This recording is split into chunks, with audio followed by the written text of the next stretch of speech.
Hello, my beautiful souls. Welcome sa ating tarot reading sessions. Keep in mind, general reading po ito. Maring mag-resonate, maring hindi. Uy, kunin na lang po kung para sa inyo and leave the rest.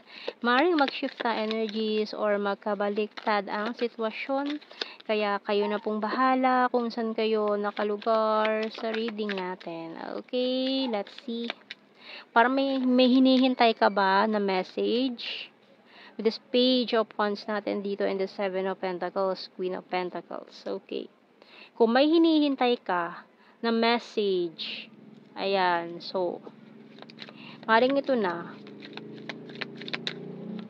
So, we have here the five of pentacles. So, naghihintay ka ng message dito sa taong ito na maring ginost ka noon, bigla na lang hindi nagparamdam, bigla na lang hindi ka kinausap. So, maaaring mangyari ito pagkatapos ng Mercury retrograde. Lalo na kung you're in a twin flame journey, kasi hindi talaga maganda or hindi advisable na mag-reach out sa inyong mga divine counterpart during Mercury retrograde.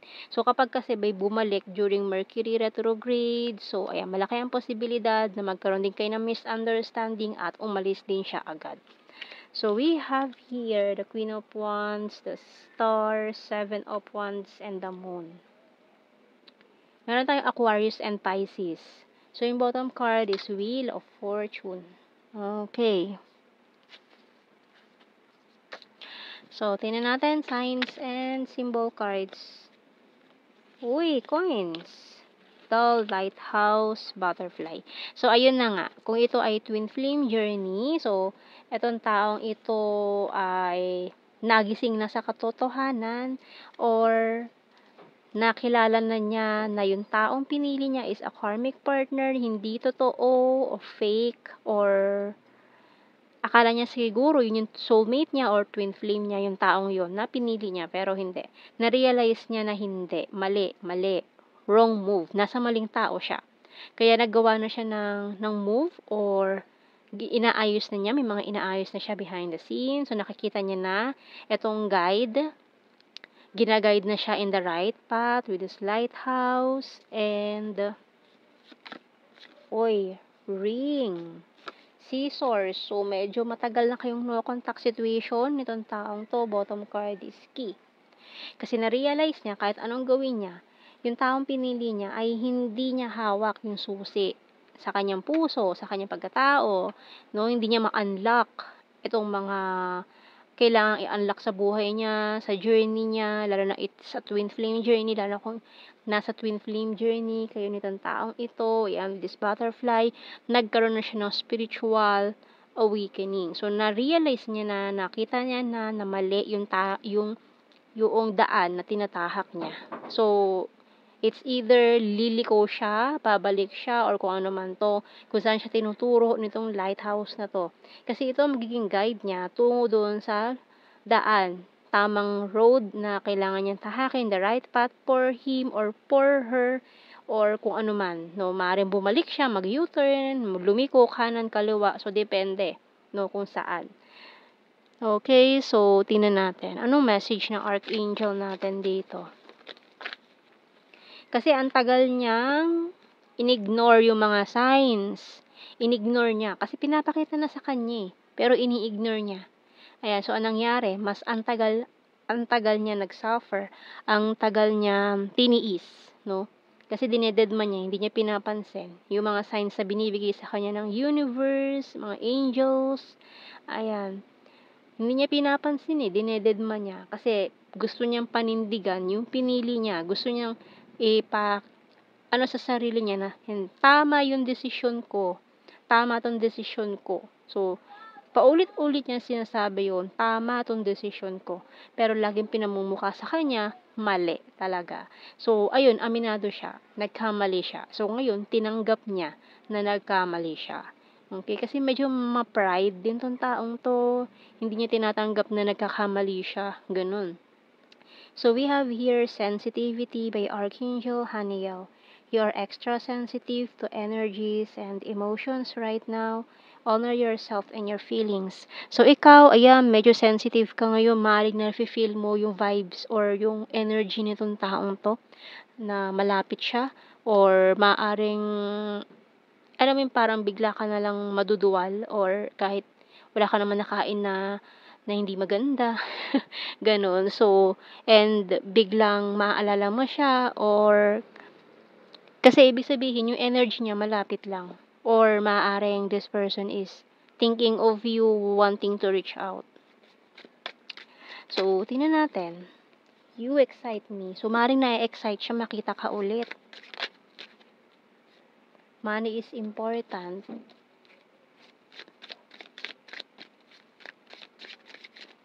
You're so hot. So, maaaring nag-i-stalk din siya sa social media mo, nakikita niya yung mga post mo. Or baka may pinost ka na nag-outing kayo, summer beach, or ano man to, na nakita niya yung mga post mo, oh, you're so hot, ha? Ayan, I'm so in love with you.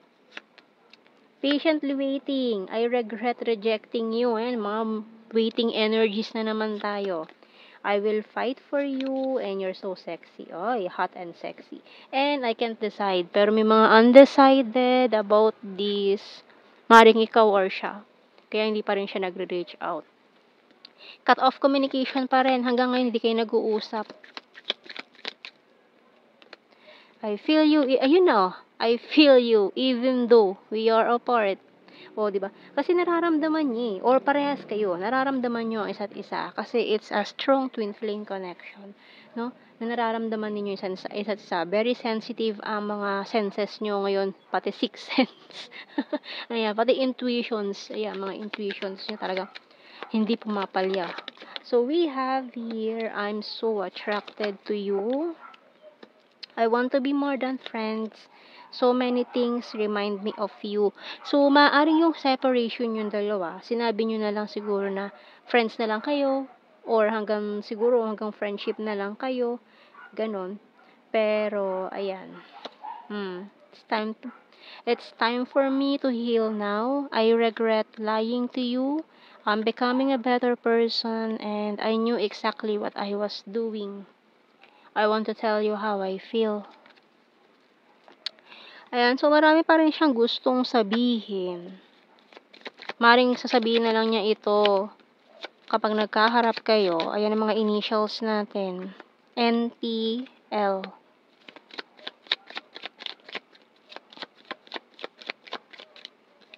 H.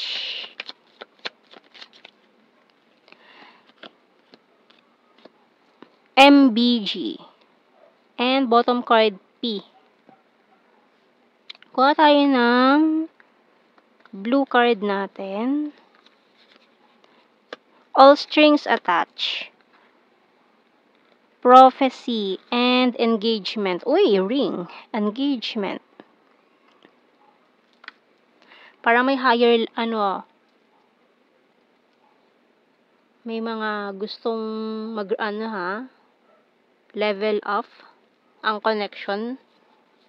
So, tingnan natin. Parang may makakasal ng biglaan, ganun.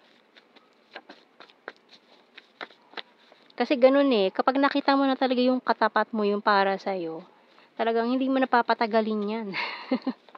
Diba maraming ganun? Lalo na yung ibang galing sa long relationship, tapos biglang pagka-break ay nagpakasal bigla. Kasi nahanap niya yung katapat niya Okay, we have your soulmate. March 6, kind-hearted. November, very serious. Selfie-holic, Earth sign, Taurus, Virgo, Capricorn. June, skin tag, sexy body, private person, Cancer sign, fantastic friend, sweet, province, overthinker, patience please, Aquarius, friendly, green-minded, rainy season, chaser, and October. Okay, nasa ilalim Aries. So, yan ang ating reading. Thank you for watching. Take care and God bless. See you in our next reading, guys. Bye-bye.